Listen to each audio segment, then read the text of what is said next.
বাংলার জমিনে আর আসতে দেওয়া হবে না ক্ষমতা। ধর্ষণ দিয়ে, সন্ত্রাস দিয়ে, খুন দিয়ে সব শেষ করেছে। তারপরে এদেরকে ক্ষমতায় আসতে দেওয়া যাবে না, এই কারণে দলীয়করণ, আত্মীয়করণ, বংশীয়করণের ইতিহাসের নিকৃষ্টতম দৃষ্টান্ত তারা এই জাতির সামনে পেশ করেছে। একেবারে টয়লেট কিপার থেকে শুরু করে সর্বোচ্চ পর্যায় পর্যন্ত নাম নিলাম না, সব দলীয়করণ করেছে তারা। লুটে পুটে, ওই যে সেই কথা আছে, উলট পালট করে দেমা লুটে পুটে খায়, সমস্ত দেশকে লুটে পুটে খেয়ে শেষ করেছে। সেদিন আমি বিজয়নগরে সেই বিএনপি অফিসের সামনে, এই যে কয়েকদিন আগেই সেখানে আলোচনায় বলেছিলাম যে এক লোক আগে এসে আমাকে বলছে, কয়েছে হুজুর এরা তো 5 বছরে খাইয়া খুইয়া সব শেষ করে ফেললো, এরপর আপনারা এসে করবেন কি? বললাম দেখেন, রমজান মাসে যখন, জুলাই মাস বা জুন মাসে যখন রোজা হয়, 12 ঘন্টা রোজা রাখার পর ইফতারের সময় কেমন খাইতে ইচ্ছা করে? কয় যে হুজুর সামনে যে শরবত থাকে, চানাচুর থাকে, পেঁয়াজি, বেগুনি, তারপরে তরমুজ, যা কিছু থাকে, শুধু ফলমূল আর শরবত না, শরবত থাকে যে গ্লাসে, যে জগে, ওগুলো শুদ্ধা খাইতে ইচ্ছা করে।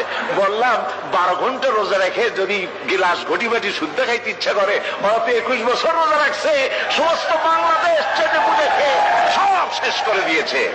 জাতির ভাগ্য ভালো, এরা এই সাবেক প্রধানমন্ত্রী শেখ হাসিনা ভাগাভাগি করে 2 বোনে যে বলে না, এই যে আমাদের এক বোনকে বঙ্গভবন দেওয়া লাগবে আর এক বোনকে গণভবন দেওয়া লাগবে, জাতির কপাল কত ভালো। এরা যদি আবার ক্ষমতায় যেতে পারে, গোটা বাংলাদেশের মানচিত্র কুরে কুরে খেয়ে ফেলে দেবে। এরা হচ্ছে ইসলামের দুশমন, এটা কোরআনের দুশমন, এরা আল্লাহর দুশমন। শেখ মুজিবের চাইতেও নিকৃষ্ট হচ্ছে তার মেয়ে। এক কাফন চোরার গল্প সেদিন আমি বলছিলাম জনসভার ভিতরে। কাফন চোর, এই কাফন চোরা মরে যাওয়ার সময় তার ছেলেদের বলল, আমাকে তো কেউ ভালো বলে না, এমন কাজ করবি যাতে আমার থেকে তোদেরকে ভালো বলে। কাফন চোর মরে গেল। এরপরে কাফন চোর আর ছেলেরা চুরি করতেছে, কেউ আর বাপেরে ভালো কয় না, ও ছেলেরা বাপও চুরি করতে, এরাও চুরি করে। ছেলেরা মিটিং করলো যে বাপেরে তো কেউ ভালো কয় না, তো কি করা যায়? শেষ পর্যন্ত তারা এক কাজ করলো নতুন করে, শুধু কাপড়ই তারা চুরি করে না, কাপড়টা চুরি করে লাশটার গলায় দড়ি বাঁধিয়ে গাছে ঝুলাইতে আরম্ভ করলো। লোকেরা বলা আরম্ভ করলো, এর থেকে তোর বাপ ভালো ছিল। ওর বাপে তো শুধু কাপড় চুরি করেছে, ওর বাপে তো কোন লাশ ঝুলে রাখে না, এ শয়তানের তো লাশও ঝুলে রাখলো। আজকে জাতীয় কথা বলতেছে, শেখ মুজিব তো তার মেয়ের মতো সাইকুল হাদিস গ্রেফতার করে নাই, মাদ্রাসা বন্ধ করে নাই, আলেমদেরকে অত্যাচার করে না। এই মুজিবের চাইতে নিকৃষ্ট বেহায়া তার মেয়ে।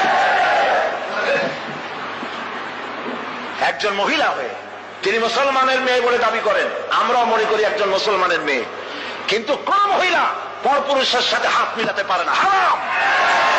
তিনি যত পুরুষের সাথে দেখা উনি হাত মিলান, শুধু তাই নয়, পরপুরুষের দেওয়া হাতে চুমা উনি গ্রহণ করেন।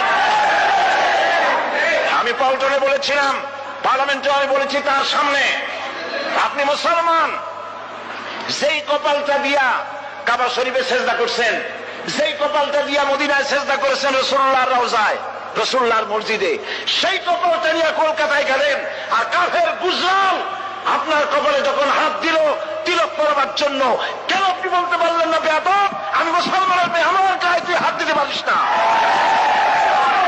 সুতরাং কাফেরের হাতের চন্দনের তিলক কপালে পরে পার্লামেন্টে বলেছি, কপালে পরে আপনার ইজ্জত কদ্দুর নষ্ট হয়েছে আমরা জানি না, কিন্তু মুসলমান দেশের প্রধানমন্ত্রী হিসাবে বাংলা 13 কোটি মুসলমানের ইজ্জতকে মাটির সাথে আপনি মিশাই দিয়েছেন।